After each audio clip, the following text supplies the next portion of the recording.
Hello दोस्तों, myself doctor Manveer Singh, working in intensive care unit of Vishesh Jupiter hospital Indore. आज मैं फिर आपके सामने थोड़ा सा इन्फेक्शियस डिसीज़ और फंगल इन्फेक्शंस की जानकारी लेके हाजिर हुआ हूँ। अभी जैसे आप देख रहे हैं कि सोशल मीडिया पर सभी लोग मेडिको नॉन मेडिको ये कोरोना और फंगल इन्फेक्शंस के बारे में बहुत सारी जानकारियाँ आपको दे रहे हैं। उसी रास्ते पर हम भी थोड़ी सी आपको जानकारी इससे संबंधित में आगे देंगे। बेसिकली क्या है कि जो रोग होते हैं, जो डिसीज़ होती है, बेसिकली उनको दो कैटेगरी में बांटा गया है। एक तो इन्फेक्शियस डिसीज़ और दूसरी नॉन इन्फेक्शियस डिसीजेस। ठीक है।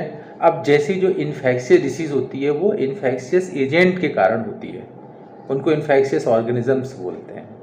और इनको दो क्लास में बांटा गया है। एक तो ये होते हैं जिनको अपन नेकेड आई से देख सकते हैं, उनको अपन बोलते हैं मैक्रो ऑर्गेनिजम्स। दूसरे ये होते हैं जिनको अपन नेकेड आई से नहीं देख सकते, इनको बोलते हैं microorganisms. So the microorganisms are very dangerous infectious agents. जैसे हम बात करें माइक्रो ऑर्गेनिजम्स के बारे में तो सबसे पहले वायरसेस में जैसे अभी जो मोस्ट कॉमन चल रहा है that is corona virus, covid virus. You know very well about the covid virus. Second है जैसे bacteria, bacterial infections, mycoplasmal infections. Third one is fungal infection, fungus is also micro organism. And fourth one is protozoans. इसके अलावा और भी classes हैं। तो जो ये प्रोटोजोअन्स हैं, जैसे आपने सुना होगा मलेरिया, मलेरिया एक प्रोटोजोअन बॉर्न डिसीज है। ठीक। तो आज अपन थोड़ा सा फंगस इन्फेक्शन के बारे में बात करते हैं कि फंगस इन्फेक्शन क्या है। तो ये दोस्तों ऐसा नहीं है कि फंगस इन्फेक्शन अभी हो रहा है या लोगों के दिमाग में ये अभी आया, पहले था नहीं, ये पहले से भी था और काफ़ी स्पेसिफिक इम्यूनो कम्प्रोमाइज पेशेंट में पहले भी ये बहुत कॉमनली होता था ये। अभी लेकिन क्या है, इस टाइप के मरीजों की संख्या बढ़ गई है, इसीलिए इसके बारे में ज़्यादा चर्चा की जा रही है। ठीक है। तो सबसे पहले आजकल जो मेन तीन नाम चल रहे हैं मार्केट में अभी, एक तो ब्लैक फंगस, दूसरी वाइट फंगस और तीसरी चल रही है येलो फंगस। तो मैं पहले बताना चाहूँगा कि फंगस का इन्फेक्शन होता क्यों है, what is the reason, what are the factors which are responsible for producing fungal infections।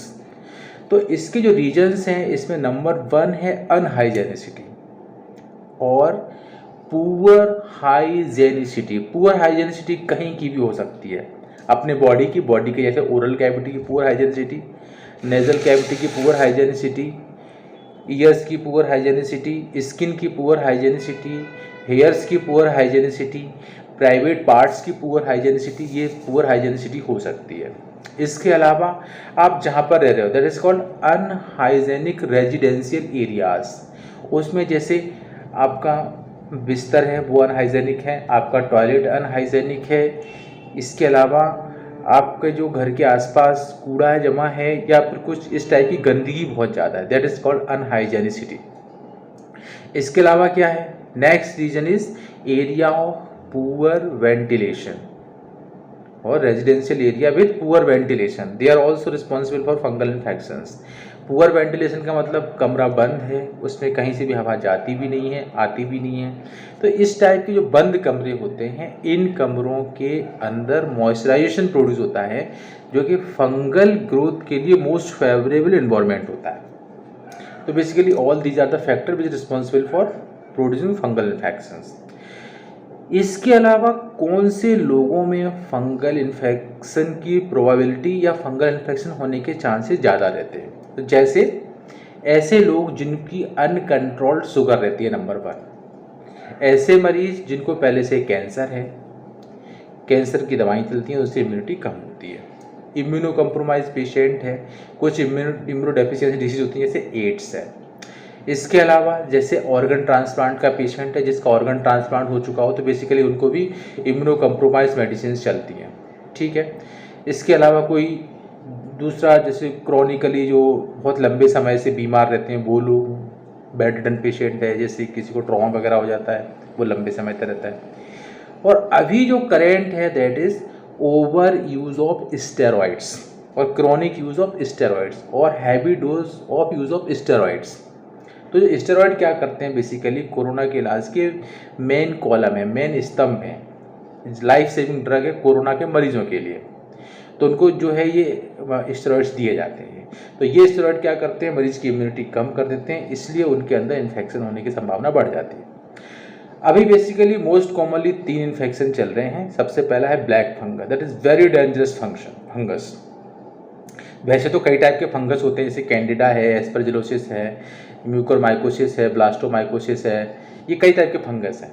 इसके अलावा भी हजारों और होते हैं। तो सबसे पहले अपन बात करेंगे ब्लैक फंगस के बारे में। Why this is the black fungus. क्या होता है कि ये जो ब्लैक फंगस जिसको बोला गया है, ये black fungus basically mucormycosis family की फंगस का इन्फेक्शन है और ये अभी कोरोना के मरीजों में बहुत कॉमनली देखा जा रहा है। बेसिकली इसीलिए इसको अपन को ब्लैक फंगस बोलते हैं, क्योंकि ब्लैक फंगस के कारण क्या है, कुछ सिम्टम्स ऐसे होते हैं जिसमें ब्लैकनिंग दिखाई देती है। तो जैसे अगर अपन सिम्टम्स के बारे में बात करें, अगर ब्लैक फंगस के सिम्टम क्या हो सकते हैं।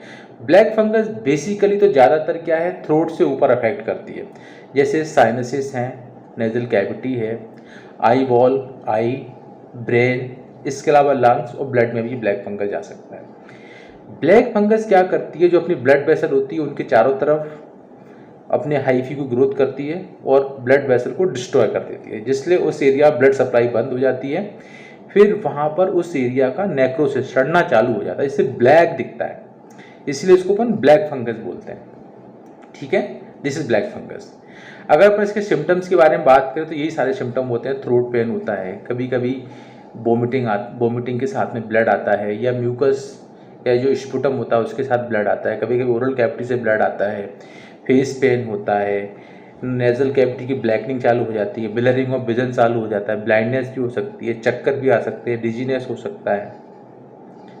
इसके अलावा severe redness of the eyelids, ये भी हो सकता है। ऑल दी ज़्यादा सिम्टम्स ऑफ ब्लैक फंगस। अब अगर इस टाइप के सिम्टम्स हैं तो ये जरूरी नहीं है कि आपको ब्लैक फंगस हो। अगर आपने लंबे समय तक स्टेरॉइड लिया है और जैसा कि मैंने आपको बताया कि आप उस कैटेगरी के पेशेंट हैं और आपको ऐसा कुछ महसूस होता है, तो आपको डॉक्टर की सलाह लेनी चाहिए, ना कि चिंता पालना चाहिए आपको। क्योंकि लोग क्या करते हैं, सिम्टम्स से अपनी बीमारी को ढूंढने की कोशिश करते हैं, ऐसा नहीं होता है। कई बार क्या होता है, सिम्टम वैसा रहता है लेकिन बीमारी वो नहीं रहती जो अपन सोचते रहते हैं। ठीक है, अब अगर किसी को ब्लैक फंगस हो जाती है, that is very deadly infection. इसमें मेडिकल से लेकर सर्जिकल ट्रीटमेंट होता है। मेडिकल ट्रीटमेंट में जैसे एम्फोटेरेसिन बी है, पोसोकोनाजोल है, कि दवाइयाँ दी जाती हैं, और सर्जिकल डिब्राइडमेंट किया जाता है। जैसे अगर साइनसिस के अंदर फंगस ग्रोथ होने लगी है तो यहाँ पे सर्जरी करके पर अंदर से पूरी की पूरी फंगस का जो सोर्स है उसको अलग हटा देते हैं। कभी कभी पूरा का पूरा आँख निकालनी पड़ जाती है, कभी कभी ब्रेन के अंदर के कुछ पोर्शंस को भी निकालना पड़ जाता है। ये सारे के सारे फंगल इन्फेक्शंस के कारण होते हैं, नो करना पड़ता है। इसके अलावा जो अभी चल रहा है दूसरा, ये है white fungus. White fungus is nothing, basically it is very common fungus. ये पहले भी होता था। ये होता है मेनली कैंडिडा के कारण, इसको अपन कैंडिडियासिस भी बोलते हैं। तो इसमें क्या होता है, इसके जो लीजन होते हैं वाइट फंगस के, वहाँ पर वाइट नहीं दिखती है। जैसे ओरल कैविटी में छाले पड़ जाते हैं तो छालों के आसपास आपको बहुत सारे सफ़ेद सफ़ेद झिल्ली दिखाई देती है, वो कैंडिडा के कारण होता है, इसीलिए इसको अपन वाइट फंगस बोलते हैं। इसके अलावा ये जो कैंडिडा का इन्फेक्शन या वाइट फंगस का इन्फेक्शन है, पूरी बॉडी में कहीं पर भी हो सकता है। जैसे थ्रोट में हो सकता है, ओरल कैविटी में हो सकता है, लंग्स के अंदर हो सकता है, किडनी में हो सकता है, यूरिन के अंदर इन्फेक्शन हो सकता है, और ब्लड में भी हो सकता है ये। ठीक है, उसके अलावा नेक्स्ट और चल रहा है, दैट इज येलो फंगस। अब एक नया टर्म आया है, येलो फंगस। बेसिकली क्या है कि येलो फंगस जो होती है ये बॉडी के अंदर से स्टार्ट होती है।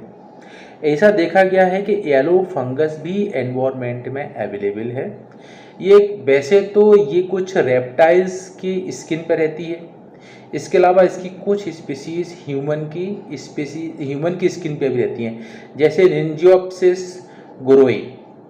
जो निंजियोप्सिस गुरोई जो स्पीसीज है येलो फंगस की, अपनी स्किन पर रहती है, और जब अपनी बहुत सीवियरली इम्यूनिटी कम हो जाती है तो ये ब्लड के अंदर एंटर होकर अपनी और इम्यूनिटी को कम करती है और सेप्टिसीमिया और मल्टी ऑर्गन फेलियर प्रोड्यूस करती है। ठीक है, अगर जैसे अब इसका सिम्टम है तो ये चूँकि ब्लड में चली जाती है, तो जैसे कहीं घाव वगैरह रहता है तो उसमें येलो पस पड़ जाता है, इसलिए उसको येलो फंगस बोलते हैं, येलो इन्फेक्शन बोलते हैं, येलो फंगल इन्फेक्शन बोलते हैं। इसके ट्रीटमेंट में भी मेडिकल ट्रीटमेंट भी है इसका और सर्जिकल ट्रीटमेंट भी है, ठीक है। तो इस तरीके से ये थोड़ी सी फंगस के बारे में जानकारी थी। अब जैसे फंगस प्रिवेंशन के लिए क्या करें, तो मैंने आपको पहले ही बता रखा है कि फंगल प्रिवेंशन के लिए जो है ना, आपको सबसे पहले जो मेन इम्पॉर्टेंट फैक्टर है that is you have to be maintain proper hygienicity inside you and surrounding of you. आपको अपने अंदर और अपने आसपास सब जगह प्रॉपर हाइजेनिसिटी मेंटेन करनी है, तो फंगल इन्फेक्शन के चांसेस कम हो जाएंगे।